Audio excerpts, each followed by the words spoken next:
The Saints Row reboot was a travesty. Such a beloved franchise was flushed down the drain because the developers were too worried about making a politically correct title, which was the complete opposite of what made the franchise so successful, and we knew the game did pretty poorly, judging by the fact that Embracer CEO admitted it disappointed them, and it went on sale only a few weeks after release, and now we found out that it cost over $100 million to make, leading to massive losses for the company.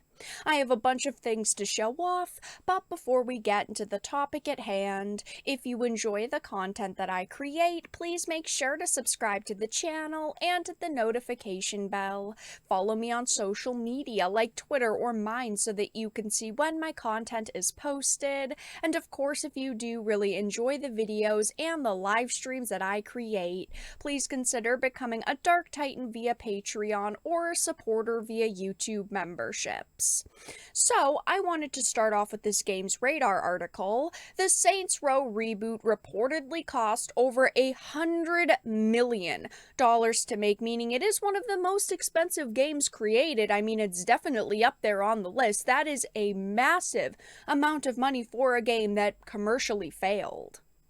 It looks like the Saints Row reboot ended up costing its parent company over $100 million. A fan account dedicated to covering Deep Silver Volition's parent company, Embracer Group, has been going through the Swedish entertainment conglomerate's latest financial report. The factoid around Saints Row was flagged by the user alongside what was officially presented, which is that the company's PC and console segment is still feeling the sting of underperforming releases from earlier in the financial year. Aside from saying the cost is a well-known fact behind the scenes, they also point to publicly available financial data that shows the value of completed games in the July to September quarter being roughly $160 million, and the Saints Row reboot was one of the few notable releases for that period, so the user believes it's not that bold a statement. So, yes, we do not know the exact amount. It's not like they came out and publicly announced it, but they really didn't come out with anything else in that time frame, and Saints Row was their largest project by far. Now, knowing that this game cost around $100 million to make just sounds even more absurd. It's like adding to the pile of problems with this title.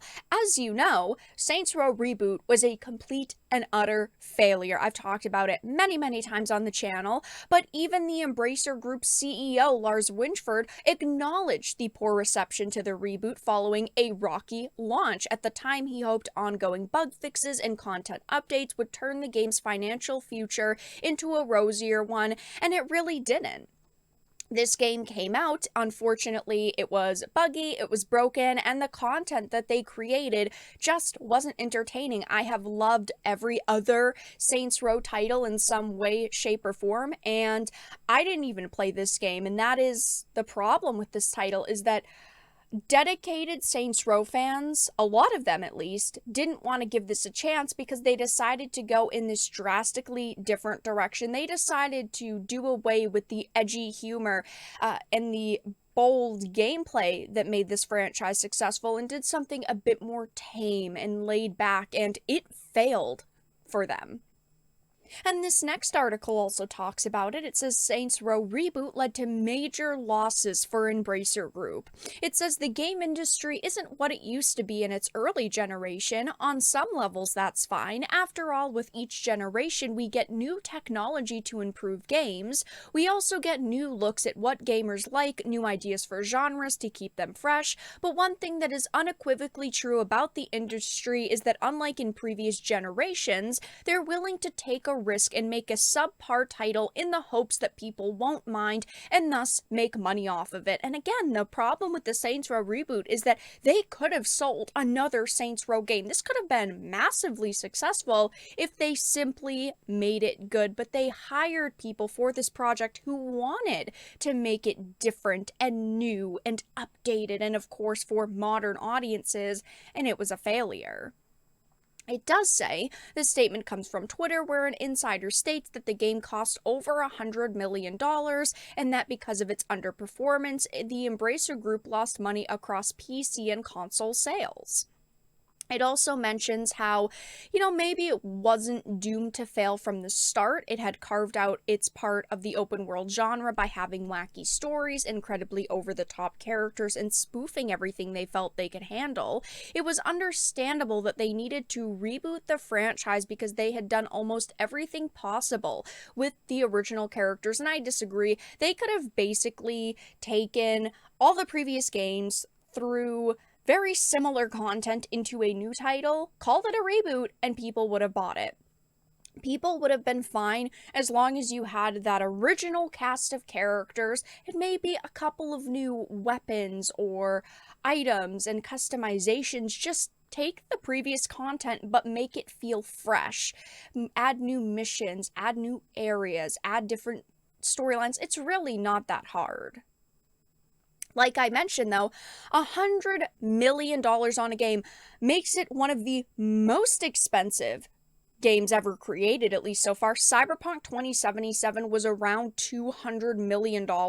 Battlefield 4 in 2013 was $100 million. In 2018, Shadow of the Tomb Raider was 75 to 100, and then you get into things like Dead Space 2, Watch Dogs, which were around 60 million, and I'm sure that there are a few games that are not on this list because we don't know the development costs. Something like Hogwarts Legacy, something like Elden Ring, they are not put onto this list because we do not know how much they cost publicly, but it still makes this game one of the most expensive of all time, and it was a game that completely failed for the company.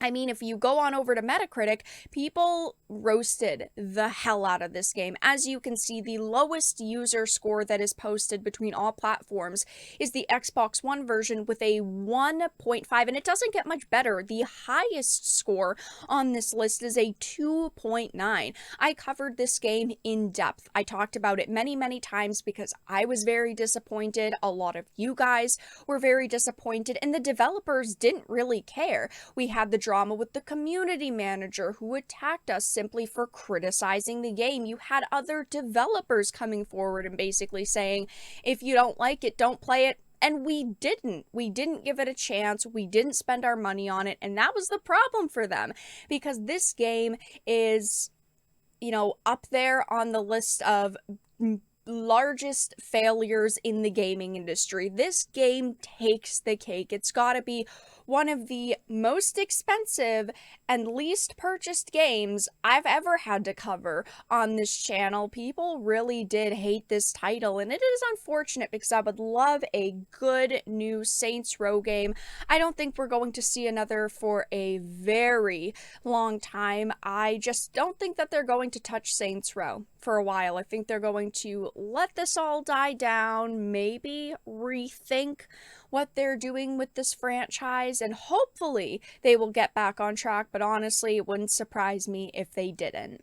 But that's all that I really had to discuss in this video. Let everyone know your thoughts in the comment section down below. If you enjoyed this and found it important and informative, please make sure to give it a like, share it, and subscribe to the channel. And of course, if you didn't, make sure to give it a dislike. I appreciate your support either way, but I will talk to you all again in the next video really soon.